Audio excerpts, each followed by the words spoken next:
So, meron tayong tinatawag dito na lot size. So, ito yung lot size, guys.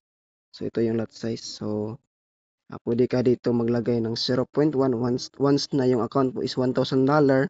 At pwede ka naman maglagay ng 0.1 to 0.2 once na yung account mo is $100 lang yung laman. So, dito mo i-calculate, guys, kung magkano yung, example, yung balance mo is 1,000. So, pwede ka mag 0.1.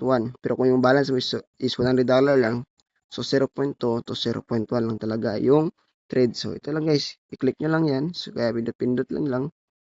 Ganyan zeros. And then, yun. And then, abot sa mga time frame, guys. Ito, i-click nyo lang to. Ito, i-click nyo lang to. Meron tayong 1, 5, 15, 30, 1 hour, 4 hour, day trading, weekly, and month. Okay? So, meron din tayong mga indicator dito, guys. Okay? So, hindi tayo nagagamit ng indicator. Okay? So, punta tayo sa M5. Tika lang natin yung M5, guys. M5. M15 yung tawag doon. M5. So, yun, guys. So, ganun lang. Once na mag-signal ako ng buy, sell ka dito, buy ka dito.